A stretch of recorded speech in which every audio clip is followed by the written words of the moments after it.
झलक लाइफस्टाइल ज्योतिष में आप सभी का स्वागत है। आप सभी को प्रणाम, नमस्कार, आदाब, सत श्री अकाल और बच्चों को है। जो लोग नए हैं, जिन्होंने अभी मेरा वीडियो जो चैनल है सब्सक्राइब नहीं किया है, तो प्लीज सब्सक्राइब कर लें। सब्सक्राइब के साथ में बेल जो आइकन आता है उसको प्रेस करें, तो आपको हमेशा ही मेरी वीडियोस नए आने वालों की आपको इंफॉर्मेशन मिलेगी। आइए आज बात करते हैं हम जो हमारे डिजीजेस हैं, वेरियस काइंड्स ऑफ डिजीजेस हैं, बीमारियां हैं,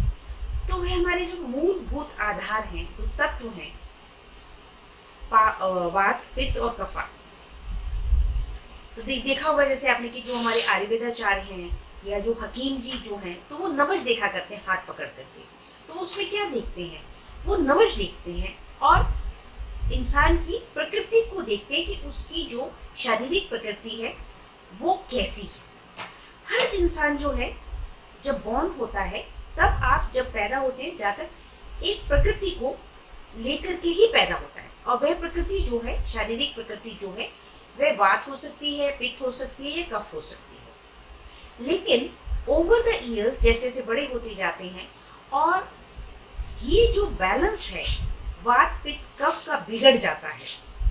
जो एक्सेस हो जाते हैं। जैसे किसी की प्रकृति अगर वात तरह की प्रकृति है, लेकिन अभी क्या हुआ कि उसके खाने पीने, लाइफस्टाइल से,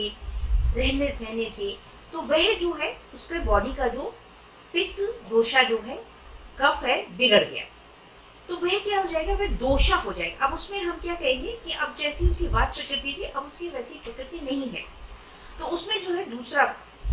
पित्त या कफ जो है मिल गया है, तो उसका जो है प्रकृति में दोष आ गया। तो वह दोष जो है वह दो प्रकार के भी हो सकते हैं या तीनों प्रकार के हो सकते हैं। ये डिपेंड करता है व्यक्ति के खाने पीने से और उसकी लाइफस्टाइल पे कि उसको कितना जो है एबिरेशन या उसके शरीर में कमी या दोष वह कितना जो है उदित हो चुका है। तो एस्ट्रोलॉजी में तो हम देखते ही हैं, वो तो स्टार से भी देखते ही हैं, जो बीमारी का घर होता है, सिक्स हाउस होता है, उससे देखते हैं, प्लेनेटरी मूवमेंट से देखते हैं कि उस इंसान को जो है प्लेनेटरी जो डिजीजेस हैं वह किससे रिलेटेड, किस बॉडी पार्ट से रिलेटेड हो सकती हैं। और जैसा कि मैं सिग्नेचर से भी बताती हूँ, आपने देखा होगा, तो यह है मेरी वीडियो भी इसमें एक है, तो मैं सिग्नेचर देख करके भी मैं प्रोबेबल डिजीजेस व्यक्ति की बताती हूँ। अगर हमारे पास हॉरोस्कोप नहीं है तो ये एक उसका ऑल्टरनेटिव मेथड है, रेमेडी है कि हम उसको बता सकें और उसके हिसाब से कुछ। और बीइंग अ डाइट एक्सपर्ट भी मैं जो हूँ, डाइट्स के बारे में भी मैं बताती हूँ। तो दोस्तों यहाँ पे मुझे लगा कि स्पेशली इस समय में, क्योंकि ये कोरोना कोविड टाइम भी है और इस टाइम लोग थोड़े जन साधारण जो कॉन्शियस हो रही है खाने पीने के बारे में और वो प्रिकॉशंस ले रहे हैं, तो इस समय में यहाँ पे मैं इको फ्रेंडली रेमेडीज भी बताने वाली हूँ कि अगर आपको इस तरह का दोष है तो आप जो है कौन सा प्लांट लगाएं, कौन सा पौधा लगाएं। और ये जो हमारे जब दोष हो जाता है, उत्पन्न हो जाता है, तो उसी से रिलेटेड जो है बीमारियां हो जाती हैं। अब कोई भी जो वात प्रकृति है, कफ प्रकृति है या पित्त है, तो ये जो है हमारे जो मूलभूत पंच तत्व हैं, पांच जो हमारे बॉडी में जो इंग्रेडिएंट्स हैं, जिसे कि हम कहते हैं त्वम, भूमिर, आपो, अनलो, अनिलो, नभा। मतलब earth, air, water, fire and नभा। नभा मीन्स आकाश, स्पेस। तो उसके हिसाब से जो है ये पंच महाभूति हैं, जो कि शारीरिक तत्व हैं, बनाते हैं, शरीर को बनाते हैं, एक ऑरा को बनाते हैं। तो इनमें से जो डिसबैलेंस हो जाता है, किससे कौन सा जो है एक बना हुआ इंग्रेडिएंट है, जैसे कि जब हम बात करते हैं, तो आइए अब हम बात करते हैं वात। जो वात है वह जो रहेगा वह किससे रहेगा? रेगुलेटेड जो रहेगा वो एयर और नभा, ठीक है, वो आकाश तत्व और एयर। और जो पित्त है हमारा, उसकी जो मूलभूत प्रकृति है वह है वाटर एंड फायर। और जो कफा है उसमें हमारा है अर्थ एंड वाटर। इस तरह से जो है दो दो एलिमेंट मिलकर के इस तरह से ये वात, पित्त, कफा तीन इंग्रेडिएंट्स हैं। अब हम जब बात करते हैं कि अगर ये बैलेंस बिगड़ जाता है, जैसे कि किसी की वात प्रकृति है तो उसमें जो है एयर और आकाश, स्पेस, अगर ये जो उनका डिसअप्रोप्रिएट हो जाता है तो वह उनको जो है उनका वात जो है वो विकृत हो जाएगा, जो उनकी प्रकृति है, उनके शारीरिक जो प्रकृति है वह विकृत हो जाएगी और उससे रिलेटेड फिर उनको बीमारियां होंगी। अब हम बीमारियों की बात करते हैं तो यहाँ पे जो आ जाएगा आप देख लें कि जैसे कि डिप्रेशन है, ऐसे लोगों को जिनका की वात प्रकृति और वो डिसबैलेंस हो जाए तो उनको जो है डिप्रेशन है, जो कॉन्स्टिपेशन है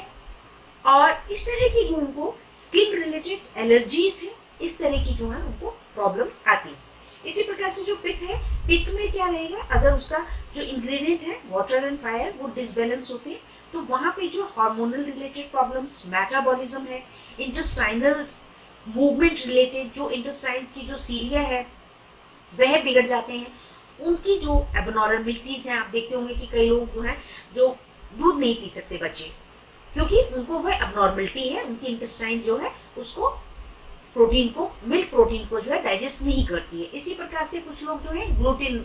जो है होते हैं, कुछ लैक्टोज टॉलरेंट होते हैं, कुछ ग्लूटेन टॉलरेंट होते हैं जो कि गेहूं नहीं खा सकते हैं। वो ऐसे बच्चे जो सब कुछ खा सकते हैं, मक्का बाजरा को सब कुछ खाएंगे वो, ओट्स, लेकिन क्या है कि वह जैसे ही उनको अगर आप गेहूं से बनी कोई चीज़ खिलाएंगे, चाहे आटे के बिस्किट है या कोई भी चीज़ है, तो उनको लूज मोशंस लग जाएंगे और उनकी बॉडी जो है उसको बाहर फेंकना शुरू कर देती है, क्योंकि व्हीट में जो है ग्लूटेन नाम का प्रोटीन होता है जो उनको डाइजेस्ट नहीं होता है।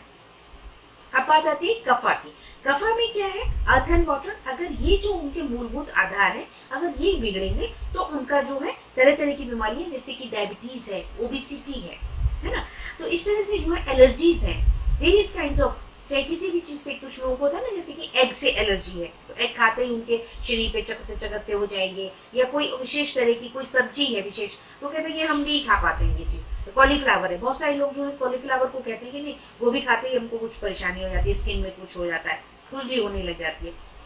कुछ लोगों को पालक से हो जाता है। तो इस तरह की जो बीमारियां हैं वो इस वजह से। तो अब यहाँ पे मैं कहूँगी कि जिनको वात की वजह से, जैसे कि बताते हैं, हालांकि ये जो बीमारियां हैं ये तो मैंने रिसर्च के उस पर एक वीडियो है, क्योंकि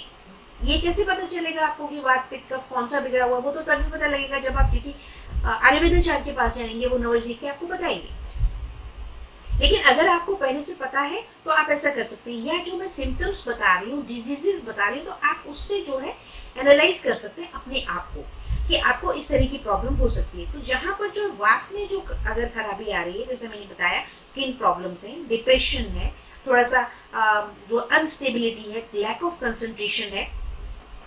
कॉन्स्टिपेशन रहता है, या ऑन एंड ऑफ जो है मूवमेंट्स, कभी कॉन्स्टिपेशन हो गया, कभी लूज मोशंस हो गए, तो इस तरह की जो इंटेस्टाइनल एक्टिविटी जो है, तो उस केस में आप क्या करें, अभी तो लॉकडाउन में तो पॉसिबल नहीं है, लेकिन आप इस चीज़ को ऑब्जर्व करें अपने आप से, और जब भी आपको मौका लगता है तो आप जो है 3 पौधे बनाना के किसी भी स्थान में, धार्मिक स्थान में लगा दें या किसी ओपन प्लेस में लगा दें, लेकिन अपने घर में नहीं लगाएंगे आप, किसी पार्क में लगा सकते हैं, किसी धार्मिक स्थान में लगा सकते हैं, या किसी खुली जगह में लगा सकते हैं,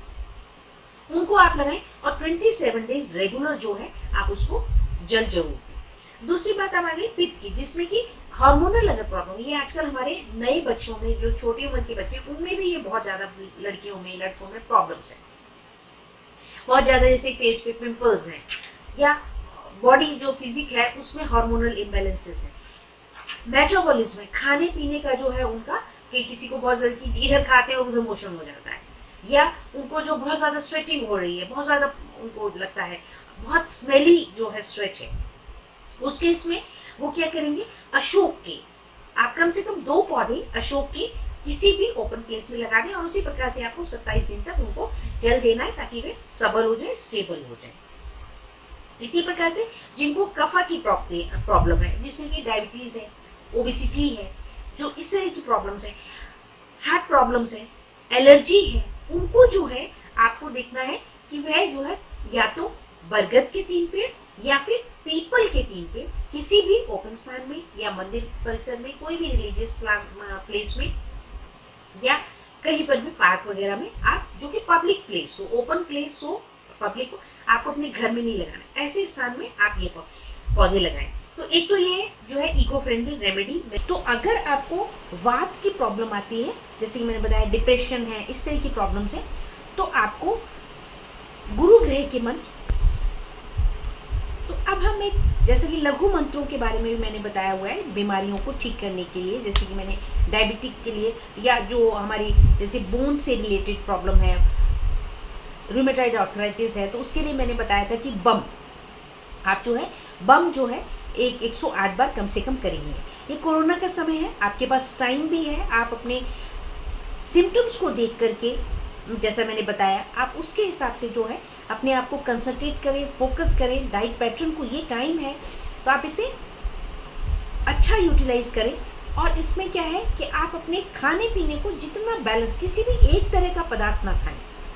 बहुत ज़्यादा एसिडिक ना खाएं। खैर अभी फर्मेंटेड चीज़ें या हमारे जो सॉफ्ट ड्रिंक्स वगैरह है वह तो बंद ही है, लेकिन फिर भी लोग जिनको आदत है वे पीते हैं, वो ले रहे हैं। तो आप जो है बैलेंस करें। आपकी गर्म चीज़ें जैसे कि चाय है, कॉफ़ी है, ब्लैक टी है, हर्बल टी है, गर्म चीज़ों को विद जो, अगर आप ठंडा ले रहे हैं तो वैसे तो इस समय में कोरोना टाइम में ठंडा आइसक्रीम और ठंडी चीज़ें, सॉफ्ट ड्रिंक्स नहीं लेनी चाहिए। अगर आप पानी भी अगर ले रहे हैं गर्मी की वजह से फ्रिज का ले रहे हैं, तो आप उसको थोड़ा बैलेंस करें, आप उसको कम करें। और जो ग्रहों की बात है, जो मंत्र है, जो बीज मंत्र, जैसा कि मैं अक्सर कहा करती हूँ कि जैसे कि उसमें आप चंद्र, बृहस्पति और सूर्य, और जो लोग गायत्री मंत्र करते हैं तो वो कम से कम 108 बार गायत्री मंत्र कर ले। सूर्य को जल देते हैं तो सूर्य को जल भी दें। और ये 3 व्रत जो हैं, चंद्रमा, सूर्य और बृहस्पति, इन 3 ग्रहों के आप जो है सिंपल मंत्र जाप जो है कर ले, जिसके मूल मंत्र जैसे कि सिंपल जो हमारे लघु मंत्र रहते हैं, जैसे कि ओम चंद चंद्राय नमः, ओम ब्रह्म बृहस्पते नमः, ओम सूर्याय नमः, इस तरह से आप करें। अब बात रही कि कितना करना है, तो मंत्र जाप में देखिए एक तो नॉर्मल रहता है कि 108 बार, लेकिन ये है कि अगर कंसंट्रेशन आपका नहीं है, आपने पहले कोई मंत्र जाप वगैरह नहीं किया तो आप नहीं कर पाएंगे, तो फिर 108 करने का भी फायदा नहीं है। तो आप उतना ही करें कि जितना कि जहाँ तक आप एकदम टिक करके और आपकी कंसंट्रेशन से आप मंत्र जाप कर सकते हैं। तो उसमें क्या है, आप मिनिमम जो है 21 ले लें, 21 कर सकते हैं, या 27 नंबर में कर सकते हैं, या 51 नंबर में कर सकते हैं, या 108 नंबर में कर सकते हैं। इस प्रकार से जो है कहीं कहीं पर लिटरेचर में है कि बीमारियों से रिलेटेड मंत्र जाप जो है वह 72 टाइम भी किया जा सकता है। लेकिन मैं यहाँ पे यही बताऊंगी आपको 21, 27, 51 और फिर 108। और उसके बाद तो आपकी इच्छा है, आप जितना कर पाएँ, 10 माला कर पाएँ, 4 माला कर पाएँ, 3 माला कर पाएँ, तो इस प्रकार से आप जाप करें। और जो लोग गायत्री मंत्र कर रहे हैं वह भी इसी प्रकार से करें, कम से कम करें। अगर सूर्य के लिए आप सूर्य का कर लेते हैं बहुत अच्छी बात है, गायत्री मंत्र कर रहे हैं तो गायत्री मंत्र को भी आप इसी तरह से करें, कम से कम। अगर 21, कई लोग क्या करते हैं कि पूर्ण नंबर में कर लेते हैं, जैसे कि 50 कर लेते हैं, ऐसा कभी नहीं किया जाता। मंत्र जाप में जो है ऐसा नहीं किया जाता है, तो इसलिए ऐसा ना करें। लोग कहते हैं हम उंगलियों पे गिन लेते हैं, हम तो 50 कर लेते हैं, या क्या है कि कभी 30 कर लिए, कभी 40 कर लिए, नहीं, ऐसा नहीं करें। आप एक नियम से करें, और नियम में आप या तो 27 दिन का एक नियम ले लें, या आप 43 डेज का नियम ले लें, और उस लगातार इन मंत्रों का एक बार जाप करें, आपको उसका बहुत सुंदर लाभ होगा। और आपकी जो ये दोष उत्पन्न हुआ है वात पित्त कफ में, तो वह बैलेंस होगा और ठीक होगा, आप अपने आप को बहुत अच्छा पाएंगे। तो दोस्तों इस वीडियो को ज़्यादा से ज़्यादा शेयर कीजिएगा, लाइक करें, कमेंट करें। Thank you very much for watching this video.